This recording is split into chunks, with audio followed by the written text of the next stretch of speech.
Kemudian menurut Israel pada tahun 2005 itu menyatakan bahwa ciri-ciri demokrasi di Indonesia itu ada beberapa di antaranya. Yang pertama, kedaulatan ada di tangan rakyat. Ini sudah pasti. Kedua, selalu berdasarkan kekeluargaan dan gotong royong. Kita ketahui bahwa Indonesia itu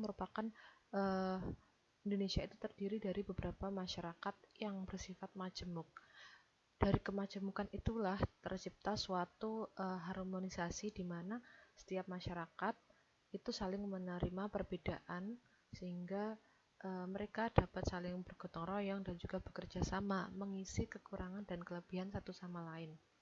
Nah, ini merupakan salah satu ciri demokrasi di Indonesia. Kemudian yang ketiga, cara pengambilan keputusan melalui musyawarah untuk mencapai mufakat. Yang keempat, diakuinya ada keselarasan antara hak dan kewajiban. Nah, ini seperti yang sudah saya jelaskan tadi. Kemudian yang kelima, menghargai hak asasi manusia. Nah, ini sudah jelas karena merupakan prinsip utama dari negara yang memiliki demokrasi, yaitu menjunjung tinggi hak asasi manusia. Kemudian selanjutnya, ketidaksetujuan terhadap kebijaksanaan pemerintah dinyatakan dan disalurkan melalui wakil-wakil rakyat. Ini bisa kita ambil contoh seperti beberapa kasus di mana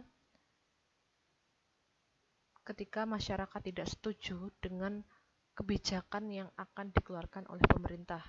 Dalam hal ini tuh masih dalam tahap pertimbangan sehingga belum dikeluarkan, seperti contohnya RUU. Nah, itu masyarakat masih menimbang-nimbang terlebih dahulu. RUU-nya itu disebarkan atau diinformasikan kepada masyarakat sehingga masyarakat juga bisa ikut andil dalam menilai apakah RUU itu bisa diimplementasikan secara baik bagi negara Indonesia ataupun nanti akan menimbulkan masalah yang baru lagi. Nah, ketika terjadi ketidaksetujuan, itu masyarakat bisa menyalurkannya dengan melalui demokrasi di dewan-dewan perwakilan rakyat seperti di DPRD, kemudian DPR RI juga bisa. Tetapi hal ini tidak menghendaki adanya demonstrasi dan pemogokan karena merugikan semua pihak. Nah, ini merupakan salah satu hal yang tidak diinginkan karena nanti juga selain menimbulkan masalah baru akan menimbulkan beberapa permasalahan seperti kemacetan, kemudian ketidakstabilan perekonomian karena misalkan terjadi pemogokan kerja sehingga akan merugikan masyarakat sendiri. Selanjutnya, tidak menganut sistem monopartai. Jadi demokrasi di Indonesia, demokrasi Pancasila itu tidak menganut sistem monopartai, tapi multipartai. Jadi ada beberapa atau lebih dari 2 partai yang ikut andil dalam peran politik Indonesia. Kemudian pemilu dilaksanakan secara luber. Nah, kemudian lanjutnya mengandung sistem mengambang. Tidak kenal adanya diktator mayoritas dan tirani minoritas. Dan yang terakhir adalah mendahulukan kepentingan rakyat atau kepentingan umum. Jadi berdasarkan beberapa ciri-ciri demokrasi di Indonesia tersebut dapat kita ketahui bahwa demokrasi itu titik pangkalnya adalah demi rakyat. Jadi demi kepentingan rakyat, rakyat adalah pemegang kekuasaan tertinggi dalam suatu pemerintahan dan negara, sehingga hak-haknya itu dijamin dan dilindungi oleh pemerintah dan negara. Selanjutnya terdapat pelaksanaan demokrasi di Indonesia. Jadi di Indonesia itu dari mulai tahun 1945 sampai sekarang itu terjadi beberapa perubahan karakter demokrasi karena kondisi-kondisi yang terjadi pada masanya itu. Seperti yang pertama, pelaksanaan demokrasi masa revolusi mulai dari tahun 1945 sampai 1950. Pada masa ini, demokrasi di Indonesia itu masih terjadi gejolak karena masih adanya perang fisik, di mana Belanda pada waktu itu masih belum mengakui kedaulatan Indonesia secara penuh, sehingga revolusi fisik seperti peperangan di mana Belanda masih berusaha untuk melakukan gencatan senjata ke Indonesia itu masih ada.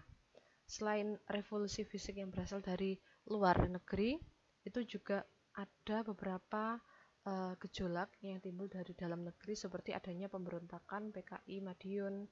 Nah, itu yang terjadi kurang lebih pada tahun 1948. Nah, dengan adanya hal ini, itu ada beberapa kebijakan yang terjadi pada masa revolusi tahun 45 sampai 50, di antaranya pemerintah mengeluarkan maklumat tentang perubahan fungsi KNIP menjadi fungsi parlemen. Nah, pada demokrasi masa ini juga terjadi pembentukan partai politik. Itu mulai dibentuknya partai-partai politik, dan yang terakhir adalah perubahan kabinet menuju kabinet parlementer. Selanjutnya, pelaksanaan demokrasi pada masa Orde Lama. Pada masa Orde Lama itu ada dua masa periode, di mana ada demokrasi liberal dan juga demokrasi terpimpin. Pada saat demokrasi liberal itu dominannya politik, itu adanya aliran dominasi politik. Kemudian yang kedua adalah landasan sosial ekonomi rakyat yang masih rendah. Dan yang ketiga, tidak mempunyai para anggota konstituante. Jadi pada saat demokrasi liberal, UUD 1945 itu diganti hanya menggunakan UUDS, dan karena tidak ada konstituante yang ikut dalam perencanaan maupun untuk peninjauan ulang Undang-Undang Dasar Konstituante tertinggi, maka pemerintah akhirnya mengeluarkan dekret presiden pada tanggal 5 Juli 1959 yang intinya itu konstitusi Indonesia menggunakan UUD 1945 kembali. Dengan turunnya dekret presiden ini, berakhirlah masa demokrasi parlementer atau demokrasi liberal di Indonesia, yang selanjutnya Indonesia memasuki masa demokrasi terpimpin. Nah, pada masa demokrasi terpimpin ini pun juga terjadi beberapa kesalahan, di mana presiden itu menghendaki, atau pada masa itu jabatan penguasa presiden itu seumur hidup. Maka dari itu ini sudah menyalahi aturan dari suatu demokrasi di Indonesia. Kemudian pada masa demokrasi terpimpin ini itu peran-peran partai politik itu sangat terbatas. Peran politik didominasi oleh partai pemerintahan yang sedang berkuasa saat itu juga. Kemudian berkembangnya pengaruh PKI dan militer sebagai kekuatan sosial politik di Indonesia. Nah, pada masa ini itu juga berkembang politik yang disebut dengan Nasakom, nasional, agama, dan komunis. Selanjutnya, pada masa demokrasi ketiga di Indonesia itu pelaksanaan demokrasi masa Orde Baru yang berlangsung pada tahun 1966 sampai 1998. Nah, pada masa ini demokrasi itu berdirikan pada kuatnya kekuasaan presiden dalam menopang dan mengatur seluruh proses politik yang terjadi. Lembaga kepresidenan itu telah menjadi pusat dari seluruh proses politik dan menjadi pembentuk dan penentu agenda nasional, mengontrol kegiatan politik dan pemberi legalitas bagi seluruh anggota pemerintah dan negara. Sehingga akibatnya secara substantif itu tidak ada perkembangan demokrasi, dan justru penurunan derajat demokrasi karena kebanyakan memang didominasi oleh pemerintah sendiri.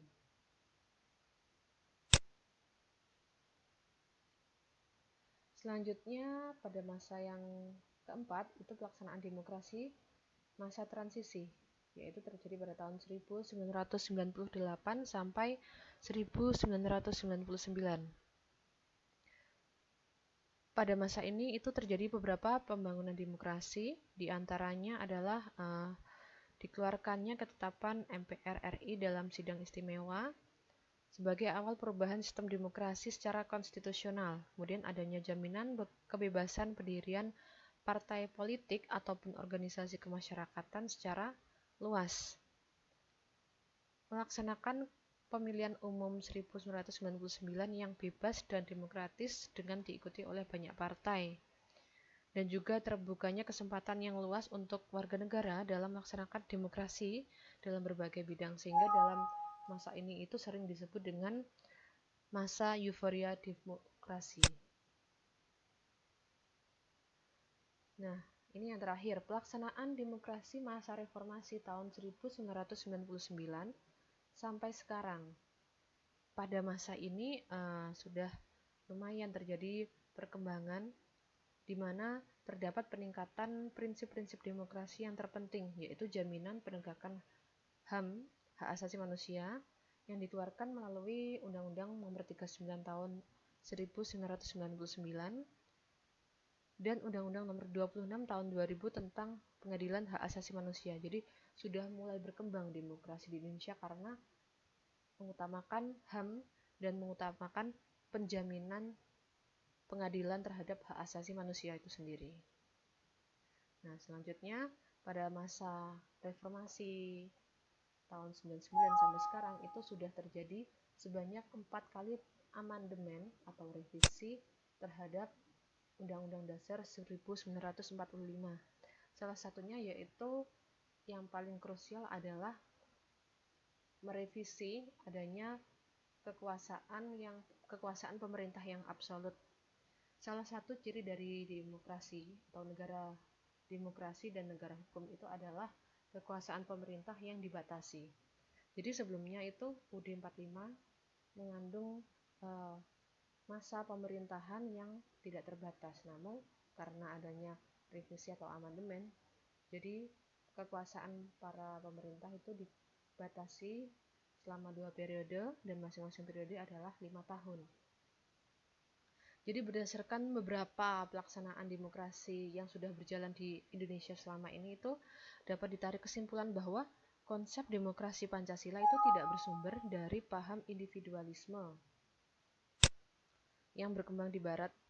Meski tak bisa kita tolerir bahwa nilai-nilai liberal yang membentuk demokrasi di Barat itu seperti kesetaraan hak warga negara, kebebasan berpendapat sebagai pilar demokrasi yang utama, berpengaruh kuat terhadap pengayaan demokrasi Pancasila. Jadi hal yang kita serap dari demokrasi Barat itu adalah penjunjungan tinggi atau jaminan hak asasi manusia yang dijunjung tinggi itu. Kemudian demokrasi Pancasila yang dimunculkan sebenarnya adalah demokrasi yang berdasarkan paham kebersamaan dan kekeluargaan. Jadi substansi dari demokrasi model ini adalah sikap kritis terhadap kebijakan penguasa, musyawarah untuk mencapai mufakat dalam pengambilan keputusan politik, dan kebiasaan tolong-menolong atau gotong royong. Itu yang menjadikan ciri khas demokrasi di Indonesia. Demikian uraian materi terkait tentang demokrasi yang ada di Indonesia. Selanjutnya untuk pertanyaan dan juga saran tanggapan itu bisa dituliskan dalam kolom komentar yang ada di bawah. Kemudian saya ingatkan kembali, setelah selesai menonton video pembelajaran kali ini, silahkan Anda para mahasiswa khususnya Universitas Nahdlatul Ulama Blitar, silahkan untuk membuka akun mahasiswa masing-masing dan melihat tugas dan download sesuai dengan tata cara yang sudah kalian ketahui itu. Kemudian ketika sudah selesai mengerjakan, silahkan langsung mengunggah kembali hasil pekerjaan kalian di dalam akun mahasiswa SIM unublitar.ac.id. Terima kasih atas waktu dan perhatiannya. Apabila ada kurang lebihnya, mohon maaf. Akhir kata, wassalamualaikum warahmatullahi wabarakatuh.